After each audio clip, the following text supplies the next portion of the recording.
Hi, everyone. Thanks for listening to the Founder Spirit podcast.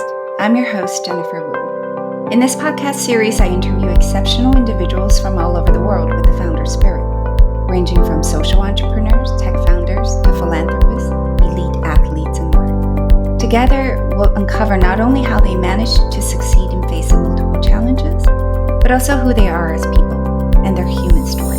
Journalism is an intervention that can help move the needle because by increasing transparency, you increase accountability.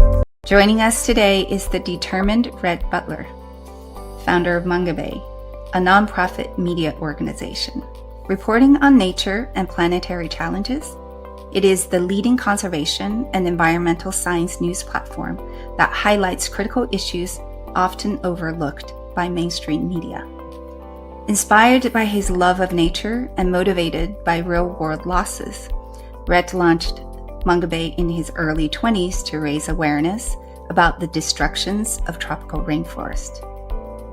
Today, he serves as its editor-in-chief and CEO, overseeing a global network of 1,000 correspondents in 80 countries covering topics such as biodiversity, deforestation, climate change, wildlife conservation, and indigenous peoples' rights.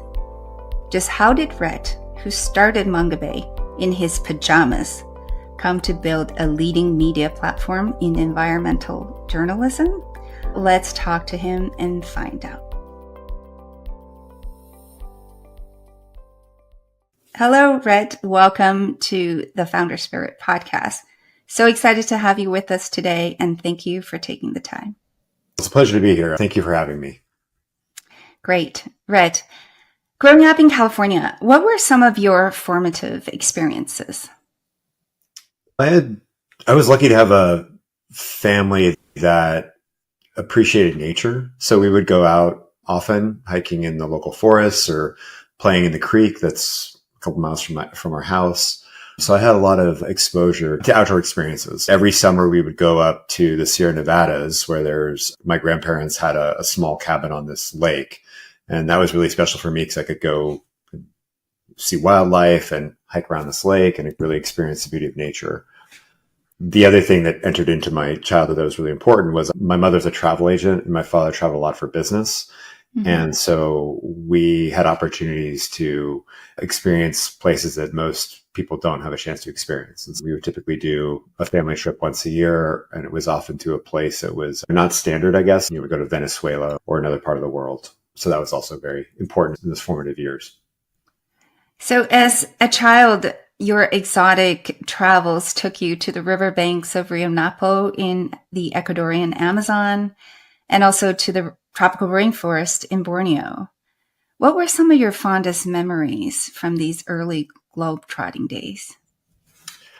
Yeah, so the first time I went to real tropical rainforest was eastern Ecuador, so on the Rio Napo, quite near Yasuni National Park. So Yasuni is one of the most biodiverse places on Earth. It has an incredible array of species. And so when I had the opportunity to go there, I was really interested in the reptiles and amphibians that live in the rainforest, because that was just something that I was very passionate about as a child. And of course, the rainforest has the greatest diversity of reptiles and amphibians. And so we stayed in a lodge that was run by a local community that was fairly traditional. And so I would go out with the kids my age from the village, and we would go and look for frogs, and they showed me where the fish were and other things in the rainforest. And so it was a really special experience for me. And I especially liked the tree frogs. So we would, go out at night with flashlights and find the tree frogs and just see them in their habitat. And it was really special. Obviously came home from that trip, and there was a story in the San Francisco Chronicle several weeks later about this oil spill that happened on the Rio Napo, so upriver from where I visited. And so I wondered what happened to my friends in the forest and animals. And so I started to read more about the issues around oil extraction in Ecuador, and that really moved me. So that was a moment that I transitioned from being a person who was into cool frogs to someone who started to really follow environmental issues in the news. And I had just a hunger to learn more and more. The thing that moved me from that to taking action was an experience I had in Malaysian Borneo when I was in high school. We visited this part of Sabah, which is the state of Malaysian Borneo, that is one of the biologically richest parts of Borneo.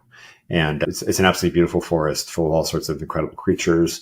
It's probably best known for orangutans, which are the great red apes of Asia, but it's also a lot of other interesting animals. And of course, they have flying lizards, which I was very excited to see in this beautiful forest. And there was a moment that was really poignant for me, which is they've been hiking for hours and I was, covered in mud. And then there you have leeches that will be on your clothes and things. And so I was sitting by this natural pool, little waterfall coming in, and I was picking the leeches off my pants so they wouldn't eventually bite me. Right. And as I was sitting there, a male orangutan passed over my head and probably thought nothing of me. But for me, it was a very moving experience. I came home and I kept in correspondence with the scientists there. And eventually I learned that forest was going to be pulped to make paper.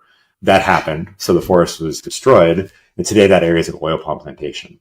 And so when that forest was destroyed, I decided I wanted to try to raise awareness about what was happening in tropical forests and why we should save them. And so when I began at university at University of California, San Diego, I began writing a book about tropical forests. And it had nothing to do with my major, but thankfully I was able to get independent study credit. So I was able to finish school a year early where I could work on this book. I guess I could save the rest of it for later, but those were the transformative moments in my journey. So this book that you were working on, it was called A Place Out of Time, I believe. And it's to raise awareness about the destructions that were happening in the rainforest. And it almost got published to continue that story. So can you tell us, how did A Place Out of Time, this book, eventually evolve into Mongabay? Yeah, so I worked on this book throughout college, and my major was economics management science. It was basically math, economics, and business and some management. Had nothing to do with this topic. This was just like an extracurricular activity I was working on. And so thanks to that credit, I finished school a year early, and I spent that year working on the book.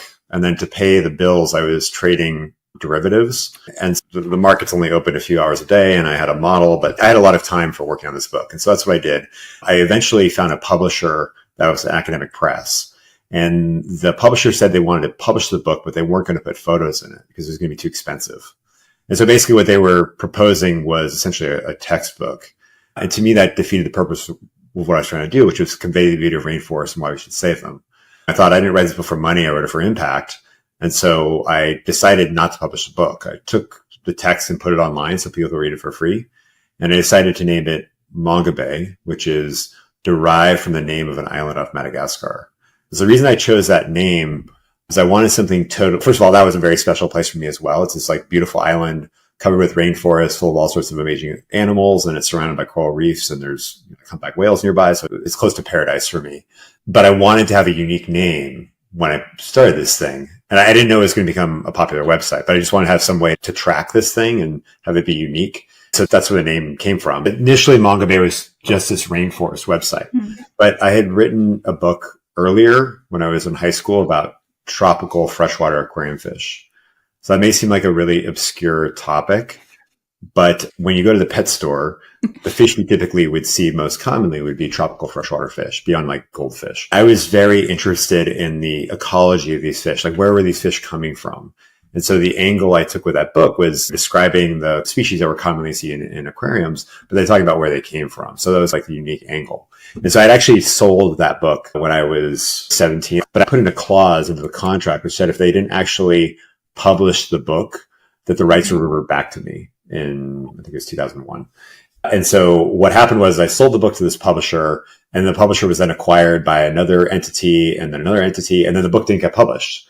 So the rights reverted back to me. And so I put the fish content on Mongabay as well. So when Mongabay launched, initially it was rainforest, and then like a couple of years later, then there was this whole section about tropical freshwater fish. So again, like very random topics. That was the origin of Mongabay.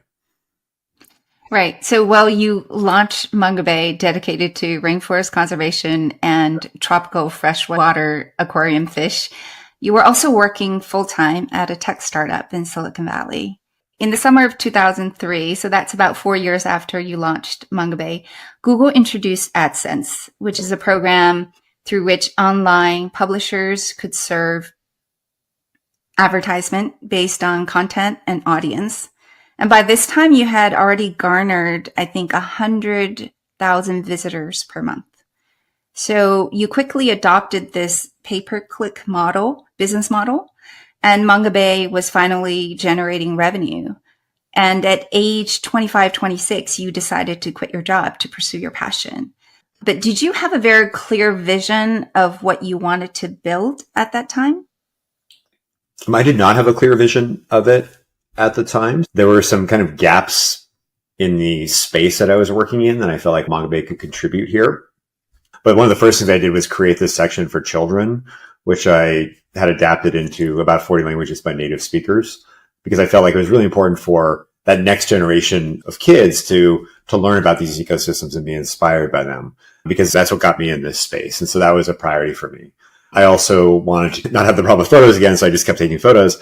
But then beyond that, I saw this gap between advocacy organizations, which were putting out information about tropical forests, which was my priority at the time, that was telling you what to think and do and had a certain objective. And so I noticed that sometimes the information that was being put out there didn't really square with the realities of what was happening. So there was a message that was being conveyed, but it was not necessarily, it was being colored by the desire to raise money or drive certain outcomes. And then at the other end of the spectrum was mainstream media outlets who were sometimes covering these issues and covering them very well, but not doing that much coverage. And so I felt like there was this place where Mongabay could have a news service that could fill this gap. And so I started to think, okay, by creating this news service could be a valuable contribution that drives meaningful impact in the world. And so I started to write news articles. And that was really the origin of what Mongabay is best known for today. And so I think I started producing those news articles in 2005, and pretty quickly got picked up by Google News. So I had syndication and, took off from there.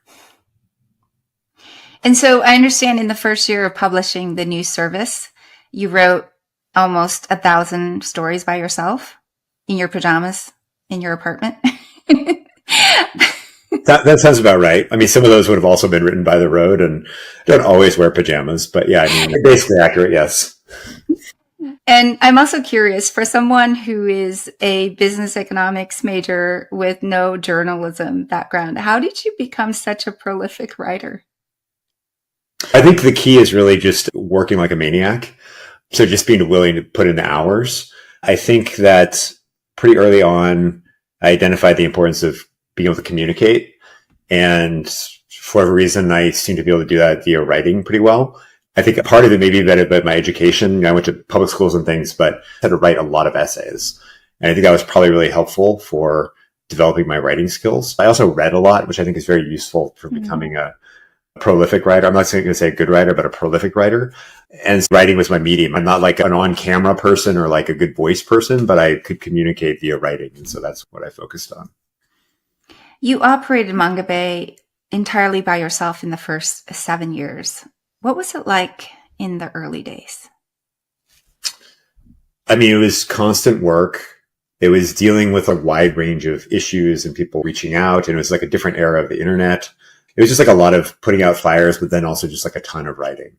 And I think the quality of the stories was highly variable. I mean, there'd be some very short pieces where I might misspell Brazil in the title, which is always embarrassing because there's no copy editing or anything like that. So you'd make these very dumb mistakes, typos and things that just you wouldn't catch when you publish something. And then you'd be like, oh man, very silly mistake. But then there were some in-depth investigations that would take months to produce. So it was just like a very large degree of variation in the quality of the articles that were coming out. And by the time you took on your first employee, the ad revenue from Mongabay had declined sharply following the global financial crisis in 2008. I understand that you stopped drawing salary for yourself for about 1.5 years, and those were some stressful times. And even though Mongabay's traffic and influence continued to rise, why did you decide not to take on any external investors? I never really had any interest in having investors. Like, I don't want that pressure. I think I'd have a hard time if I wasn't able to return the full amount of investment to an investor. I would feel really bad about it. And I was also reasonably confident that I could make it work without an influx of capital. Like, I thought the market would eventually come back. I figured I could do consulting. I could fall back on my other skills. So it was a hard time, but I felt like it was something that would end. Like it would eventually get better again. And eventually it did get better again. Mongabay, the ad market came back. It was different, like just a very different market. They meant you made a lot less revenue relative to your traffic, but because traffic was growing, it balanced out. So my decision to form a nonprofit was not actually a function of any financial strain. It was this desire to do new and bigger things and expand impact. When you set up the nonprofit organization, Mongabay.org Corporation, I understand that you plan to expand its impact by establishing a Indonesian language environmental news service locally in Indonesia. Tell us about the pivot. Like, what made you decide to start expanding its impact to Indonesia? Because at that point you were just a few people. Yeah. It's probably useful to provide a little bit broader context. So back around that time, I'd been approached by a very successful literary agent who wanted me to write a book about my story and about like some trends in the world. I don't know what it's like now, but in that era, I learned that the majority of the effort with writing a book was actually the marketing after you write the book. So the breakdown looked to be about 80% of the effort was going to be marketing this thing through roadshows and book readings and all this other stuff. And to me, it's like, I don't want to do that. And I have 100,000 people coming to the website a day. And if this book does really well, maybe it sells 50,000 copies. So if it's about building on my ego or something like that, or building my profile, yeah, a book could be a good thing to do. That doesn't matter. Like, it doesn't matter at all to me. Like, I care about having impact in the world. And so it's much more impactful for me to focus on this platform, which already has this audience. I don't need to sell books and build up my profile. So it makes sense to focus on this. And I have all these ideas I want to pursue that aren't going to work with this ad-based model that I could do if I formed a nonprofit. I'd done a ton of reporting in Indonesia, and I had seen that a lot of the environmental issues in Indonesia were related to corruption, mismanagement in the natural resources sector. And journalism is actually an intervention that can help move the needle, because by increasing transparency, you can add or increase accountability. And there wasn't an Indonesian language news service that spanned Indonesia. You had some like coverage in certain geographies, but you didn't have anything that really went from Papua to Aceh. And so I thought this could be a real value add. And maybe Indonesia could undergo a transformation like happened in Brazil in the mid 2000s, where it moved from this sort of deforestation dependent business model, very extractive, to something different. So continue to grow the economy without growing deforestation and actually reducing deforestation. And so I thought this could be a really interesting to pursue. And so instead of going after doing this book, I'm going to start a nonprofit to create this Indonesian language news service. But a key point of that was I knew that if I began a nonprofit and was going to run a nonprofit successfully, I was going to have to give up doing what I loved, which was the journalism side. I was going to have to become a fundraiser and a manager and an operations person. And I didn't know whether I was going to be good at any of those things, because I hadn't done it before. Like, I had no connections to wealth. I didn't know the philanthropy world. I'd never raised money. I'm not a salesperson. So all this stuff. There are a bunch of questions which I didn't have the answers to, but I was going to try to make it work. So anyway, I decided to do that, and I formed the nonprofit, and then I applied for a grant, and I got the grant, and then the rest is history, I guess. Okay. There's so much more to unpack there. How did this shift in business model, so going from a .com to a nonprofit, change the operational focus of the organization? There's like a major shift. Fundamentally, it went from a model of focusing on monetizing page views or traffic via advertising to one that was much more focused on impact. So the page views didn't really matter as much. It was really like who's reading the articles and what they do with the information. And so it leads you to make decisions now as a nonprofit you would never make as a for-profit. For example, from a few years ago, Facebook accounted for about 80% of our referral traffic around 2020, 2021. So that's traffic that comes from the outside world, not like internal traffic or people directly going to Mongabay. I was looking at the data, and I could see that the quality of engagement was very low from Facebook. So there's a lot of people who are just coming and then leaving after a few seconds.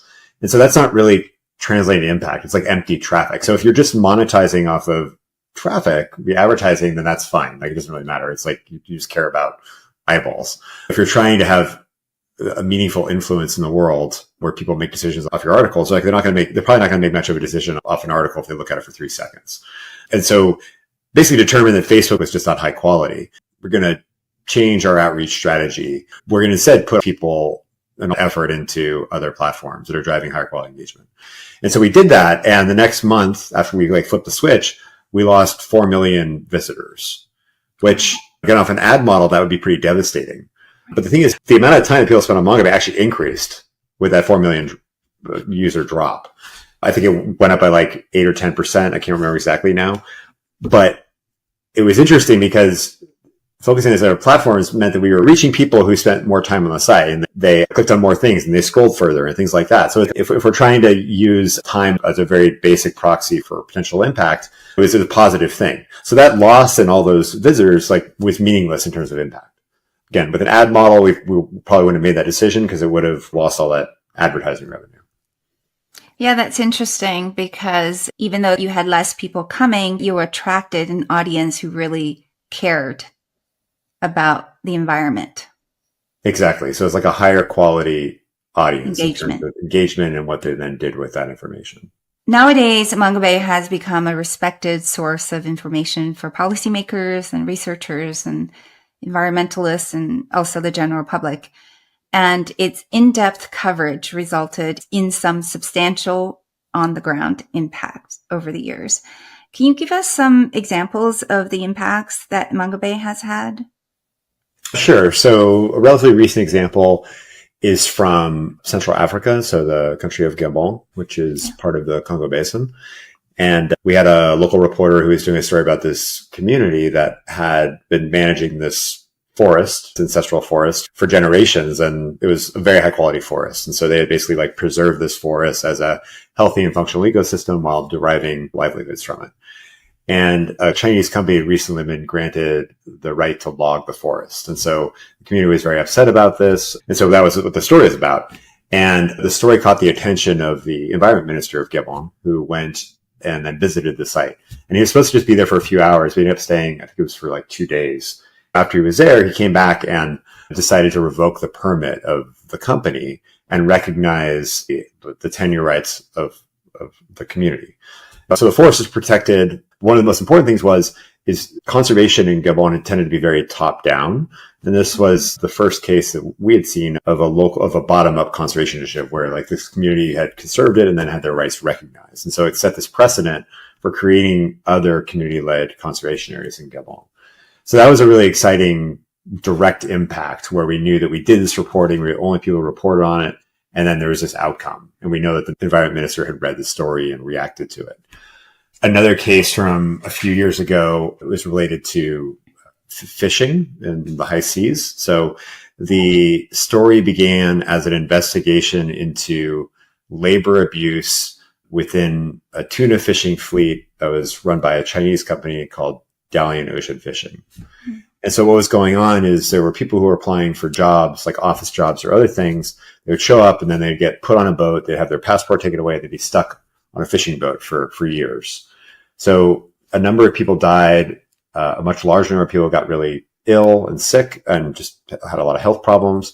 And so the story focused on this abusive practice and the horrible outcomes for the people who gotten shanghaied, as they would have said, and put in this situation. As we dug into the story, it turned out that this tuna fishing fleet was also either opportunistically or intentionally doing a lot of shark finning. So they were catching huge amounts of sharks. The number of sharks being caught by this one tuna fishing fleet was greater than all of the sharks being reported by China as being harvested for that region of the Pacific. So it's just this huge underestimate of how many sharks were really being killed by this fleet. And so it was essentially like a cover for shark finning. And so we did this reporting and there were immediate repercussions from it. So the U.S. Department of Treasury sanctioned this company and they cited the exclusive data that we produced through this investigation. So we know that they were reading these stories and then using it for these legal proceedings. So the company was sanctioned. It was then delisted from the stock exchange, which was important because they couldn't then raise the capital they needed to expand operations. And then a number of other things happened after that, which extended more broadly beyond just this Chinese fishing fleet to certain practices in terms of how tuna fishing is done. And so it had this much broader implication from just like exposing these labor abuses on these ships, which was the initial focus. And so that was a very positive. It was nice to see that kind of outcome in the world. I could list more, but I don't want to talk for too long. No, that's a great story. I love it. I think if every media organization focused on having meaningful impact in this world, then we would be living in a much better place. So, for example, that article that you cited about the tuna fishing boats, how long would it take a journalist to do an article like that? Like, that's investigative journalism. How long would something like that take? So that story took about 2 years. Wow. So it was a very significant commitment of time and resources. Wow, that's much longer than I had expected. Conservation seems to me like such a dynamic field, constantly responding to urgent environmental challenges like climate change, biodiversity loss, habitat destruction, and pollution. Rhett, I was wondering if you could speak to just how conservation has evolved over the course of Mongabay.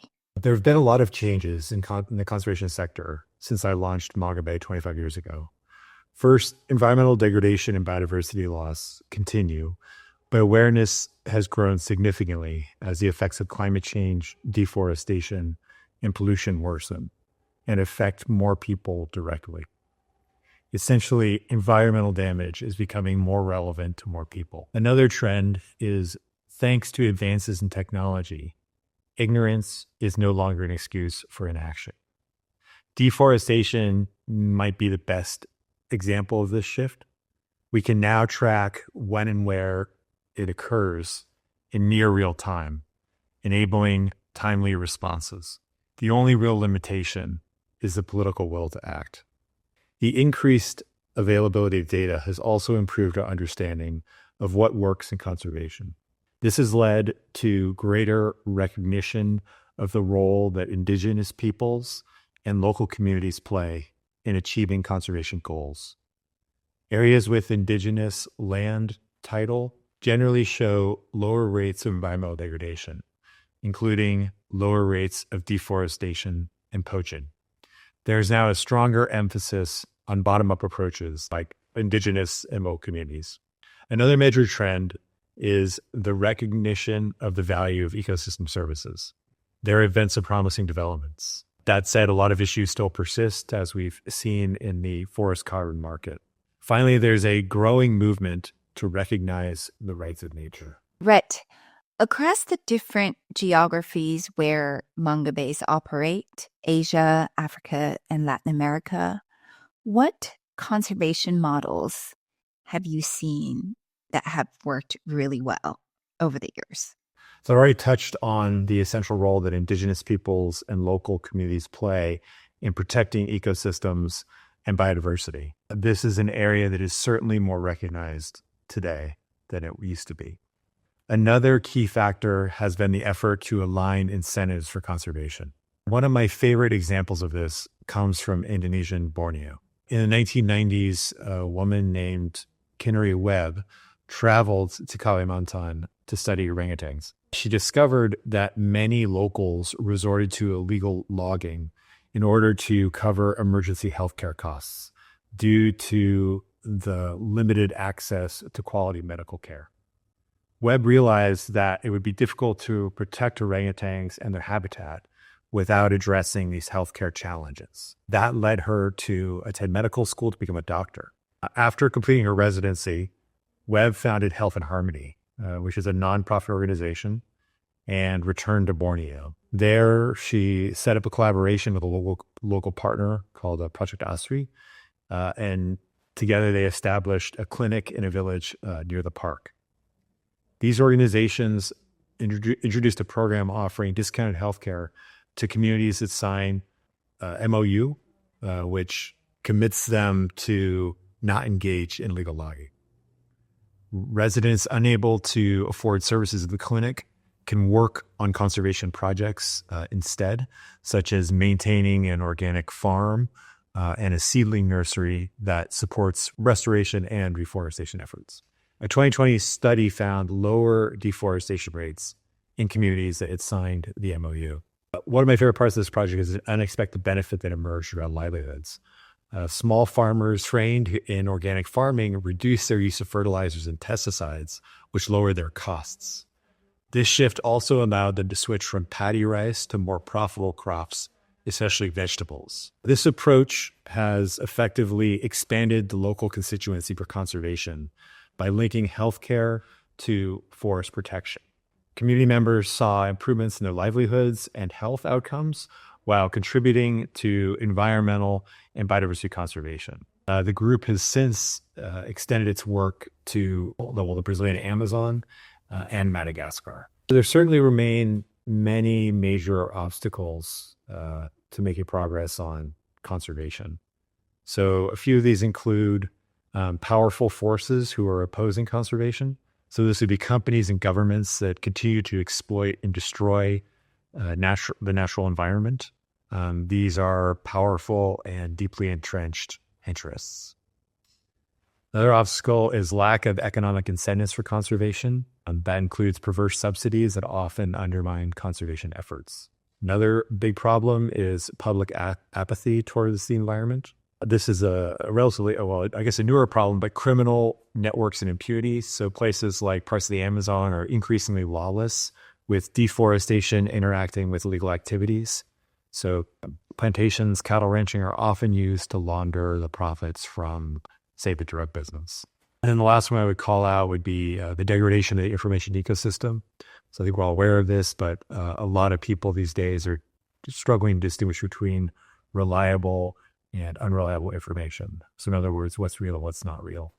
And in going from a one-man show to operating this global network of 1,000 local journalists, with most people working remotely, what lessons have you drawn from building the culture of your organization? Yeah, well, I should also clarify that we're pretty much 100% remote because we don't actually have an office anywhere. Never have. I figured everybody was working remotely. And it's a very strong culture that I hear. So how do you build such a strong culture with everyone working remotely? Yeah, I guess I would say is I've never tried to build something where people aren't working remotely. So maybe that's helpful. And part of it really begins at the beginning, which is you really had to look for people who would fit well in an organization where you did meet in person. So thinking about, are people motivated to work independently? Are they good communicators? So some basic building blocks like that. But more generally, I've always wanted to foster a culture of respect and make Mongabay a place where I would personally want to work as an employee.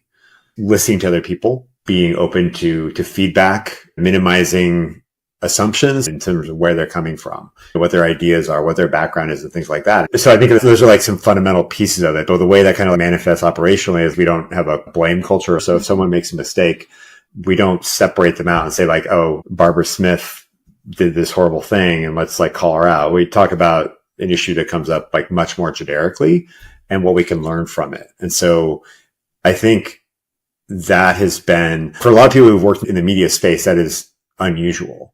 And again, I don't come from a journalism background, but I've heard a lot of stories in terms of what newsrooms look like. And again, this isn't all newsrooms and it may not be newsrooms even today, but the stories I've heard, it can be quite a degrading experience to work with it in a newsroom 20 years ago, let's say.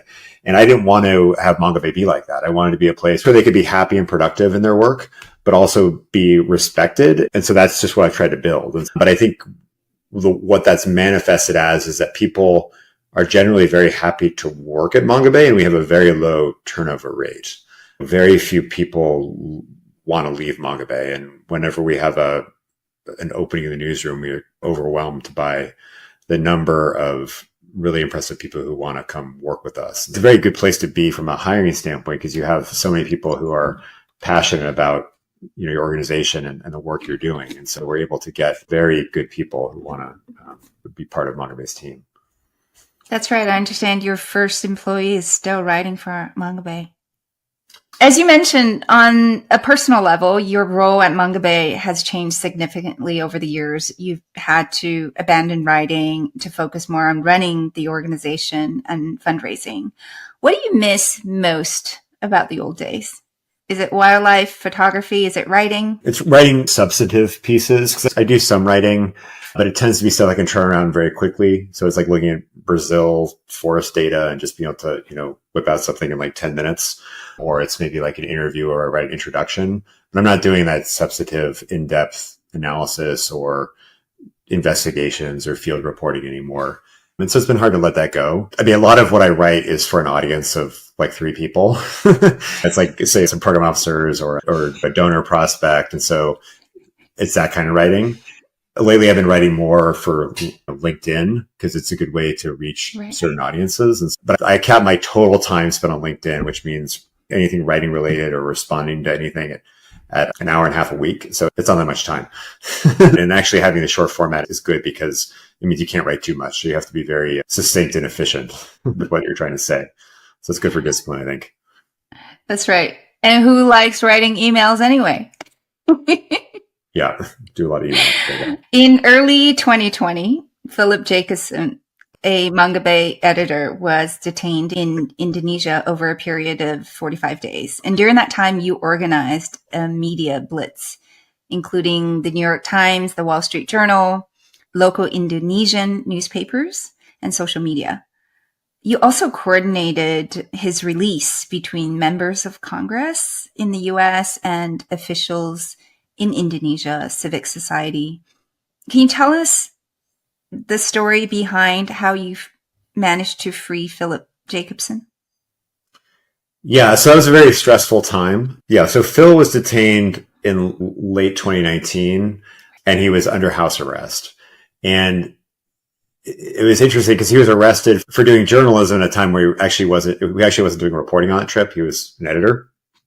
There's a long backstory in terms of like who was involved with this ultimately, but it was like related to the Palm oligarchy and whatnot. But essentially, it's very hard for journalists to get journalism visas to work in Indonesia. And so the normal practice is to get like, we call it a kitas, which is like a business visa. It would be very hard to win a legal case around an issue like this in Indonesia. It would be very expensive. It would take a long time and just very uncertain because there's a lot of gray zone. And so what I tried to do for the first month was a diplomatic effort, like just trying to get him released, like explaining that he wasn't reporting and things like that. Very like back channel communications, very quiet, like no public statements, all this stuff. And then he was moved from house arrest to prison and it started to look like, okay, this could actually become really serious and protracted. And so at that point, made the decision to turn this into a political case by going public. And so a lot of thought went into that in terms of like the risk and the strategy. So if you think about the timing, this is January 2020. The other factor was there was this respiratory ailment that was emerging out of China that was spreading very rapidly. And my thinking is that the last place you want to be if there's a pandemic is in an Indonesian prison. And so wanted to get Phil out as soon as possible in case this thing spread and that ended up becoming COVID. And so that was also an important consideration. So I basically like ramped up the outreach through very targeted communications and we just got a lot of press coverage. So there were some wire services that covered the story. I think there was something like 3,500 press hit in a week. So a lot of people were interested in this story. And one of the things that made it interesting beyond the environmental community or expat community was the fact that he had been detained while traveling under this business visa. And it created this uncertainty around anyone who's traveling on a business visa within Indonesia. And so it was like a much broader issue. And can't get into all the details, but basically I had some high level conversations and there was a very prominent op-ed in the South China Morning Post. And then he was released shortly thereafter. So he was actually in jail, I think, for 4 or 5 days. And then he was deported from Indonesia and all the charges were dropped. But it was a very stressful time, but we were glad that it was resolved in that way. Yeah, that's awesome. And travel stories. I'm dying to hear some of Rhett Butler's travel stories. Yeah, I had some adventures. I guess I could start with elephants in Kenya in the mountains above the Masai Mara. And I was traveling with someone who had set up a luxury tented camp. It was like a decade or 15 years before. And they'd abandoned the area. I don't remember why, but he'd been paying the local community to watch the camp and keep it going, even though no tourists had been there in 10 or 15 years. And so we went, and it was a really amazing experience. But we were out in the forest one day, and one of the things we noticed is the forest had been pretty heavily ransacked by elephants. So it's clear there's like a very high elephant density. And we were with 3 local guards for the camp guiding us through the forest. And there was like a mound of vegetation in front of us, and the guardians had us stop. And they sensed there were elephants around, but like the wind wasn't quite right and the visibility was very low. And so they were trying to like assess the situation. And then we heard a stick break, and then this Draco flew out, which is like this beautiful bird, like flew out of the vegetation. And all of a sudden these elephants just started charging through the wall of vegetation. So I guess like the wind shifted and they smelled us and knew that we were close, and so it freaked them out. And so they just started charging towards us. And so we just all started running. And I was just looking for a big tree that I could get behind, but all the trees were knocked over. And so just, we're all running as fast as we can. Elephants are obviously faster than people. So I was like, I don't know what to do. So I'm trying to like weave. I'd heard you could stand still and the elephant would bother you, but I was you hear these things into the moment. I have no idea whether that's going to work. So I was just trying to find a tree. And so we're all running. We get separated. Eventually the elephants run by us, and it seems like it's okay. And then we just hear this horrible, awful screaming. And then the guy who was with us like just runs out and says, "The elephant's got George. He's dead." And then more elephants come and they're charging. And so we just start all running again and trying to weave through and figure out how to like evade the elephants. Eventually they run by us. And then we go to look for George. And so we're calling for George. And I mean, I don't know how long it is. It felt like it was a long time. It was probably minutes. And then George stumbles out of the forest. So he's not dead, right? But he's like covered in blood. And so what happened was one of the elephants had caught up with George, and he had jumped into one of these piles of vines, and the elephant had come down and like stomped him and then tusked him because he had penetration wounds on his side, his bicep. Because there was so much vegetation and the mud was soft, and so it didn't break his legs or anything. He was very heavily bruised and everything, but he could walk. So that was a very exciting experience with an elephant. I've had other ones, but that was by far the most exciting. But George is okay now. He's fine. We got out of the forest. People say, "Oh, I heard you like adventure." And my philosophy on this is adventure is what happens when things go wrong. So I don't go out looking for adventure, but because I have been in a lot of situations and in the world, adventures sometimes happen. But I prefer things to run smoothly and to not have problems. But there have been a lot of adventures over the years, for sure. And Borneo, is it still one of your favorite destinations? Oh yeah, I love Borneo. It depends where we go. Obviously, it's a big island, but there's tons of wildlife there, a lot of biodiversity, beautiful forests. You've got reefs. You have very interesting cultures. I had the opportunity to stay in an indigenous village with the Penan in Dayak in West Kalimantan several years ago, and they ended up winning a UN prize for protecting their forests against logging. But they have an absolutely beautiful forest it's their ancestral forest that they've protected, whereas most of the rest of the area has been logged or turned into oil palm plantations. But that was an absolutely beautiful place. But yeah, I do love Borneo. Good to know.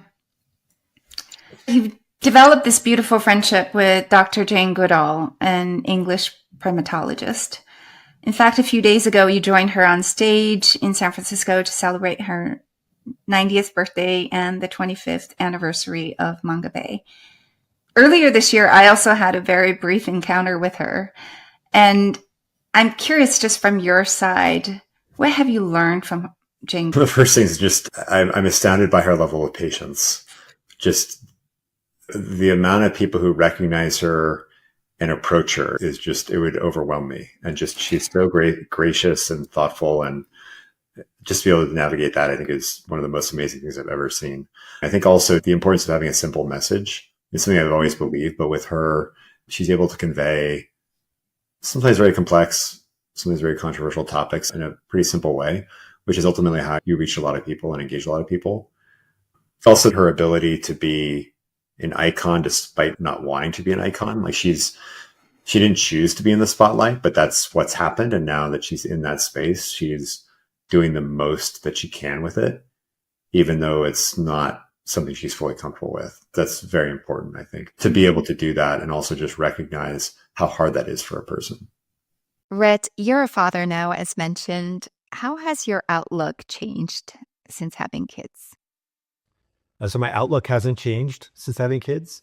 I'm still just as concerned about the future of the planet as I was before. One of the most rewarding things about having kids has been seeing my oldest son's emerging interest in the natural world and his concern about the environment.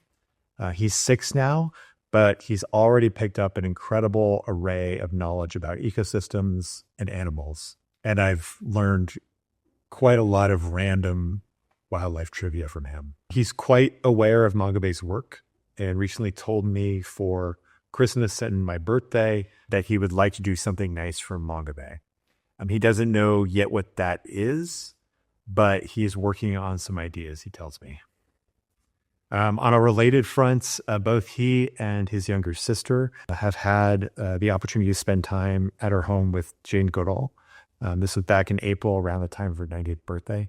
When they walked into the room, Jane immediately lit up and walked over to them, getting down to eye level and chatting, telling them stories. After a while, she got her iPad and showed them some YouTube videos of rats doing cool and amazing tricks. Since then, my son has become a big fan of Jane. When I told him that I was going to have an event, have a dinner with her in September, he immediately asked if he could come. The logistics of the evening were just too complicated to involve him, so I told him no. He then said he wanted to do something nice for Jane and proposed making goodie bags with adult items for everyone at the event. I gave him the news that there would be 1,700 people there, and he said, well, I'm going to need a lot of help then. I gently discouraged him from that idea, which I guess it kind of makes me look like a bad father here since I rejected both of his ideas. But in any case, a few days later, he went out to breakfast with his grandma and grandpa. They bought a traditional, like a newspaper, like a physical newspaper. And in the comic section, he found a Mutt's comic about Jane Goodall. He cut the comic out and very excitedly shared it with me. He asked if I could give it to Jane when I saw her. So the next night I brought it to her and she was ecstatic about it. She actually hadn't seen it yet. And so we took a picture together for him and then I showed it to him the next morning and he was very excited. Wow, congratulations. He sounds like a great kid. We often talk about saving the planet, but the truth is that we must do these things to actually save ourselves. And yet I think many people don't get that message. I don't know if you think about this very much, but I think about it from time to time. Like, why do you think that is? In other words, like, why do you think we're so stupid? Okay. I think by evolution, people are naturally self-interested. So you're focused on today and what I need, or maybe what your family needs. So it's like a pretty small pool. And just being able to expand the circle of compassion to the broader community or the state or the world, but then also other species is not something that necessarily comes naturally in our Western culture. And fundamentally, that's one of the challenges. But it's also an opportunity from a communication standpoint. And one of the important things about conservation is you need to broaden the constituency. So you don't want conservation to just be the realm of a few northern scientists or something like that. You need to show that preserving or maintaining nature has benefits for everyone. And if you lose nature, costs go up, your life gets worse, all these other things. So it's not just about protecting pandas. Protecting pandas and their habitat has significant implications for the well-being of people who live around the forest, for example. What's interesting, because you talked about was your early encounter with this orangutan. My first wildlife encounter was actually with a marten that lived in the roof of my house. And I remember that one night he came down from the roof and I was sitting in the living room and our gazes locked and we stared at each other for a few seconds. And there was obviously no verbal communication, but I was looking at him thinking, so you're the guy that's scratching on my roof at 2:00 in the morning, waking me up. What came back to me was, I know you occupy the house, but I live here too. Because I think that we often live in a human-centric world, right? Because we are the dominant species and that help us thrive. I think that connection is somewhat missing. I mean, I totally agree. I think just by nature of moving out from sort of rural societies to cities, you have less and less of that interaction. And so you forget about those connections, seeing other species as another being which you can interact with. I had early interactions with just the creatures in our yard, just like the alligator lizard that lived on our doorstep. And we realized that, okay, this alligator's territory is the doorstep of our house. And if you mess with the alligator lizard, he would bite you because you were encroaching on his territory. So it's like you'd have a mutual respect there. I noticed things like that. And I would just take the time to be there and appreciate these things. These other creatures were there, and I just try to respect them for also being other beings that were there first, sharing in that space with them. Right, right. You've been now doing this for 25 years. And as a father of 2 young children, running an environmental news outlet, the news isn't getting much better these days, I would say. What gives you hope about the future? Yeah, I mean, one thing is that progress is happening in many areas in the world, whether it's education generally or poverty reduction, better health outcomes, people living longer, even like compassion for other species compared to say like 100 years ago. It feels like we're making progress there. Specifically in the conservation space or protecting the planet, there's also progress. Like there are species and ecosystems that have recovered, and humans can have a role in that, and they can assist the process.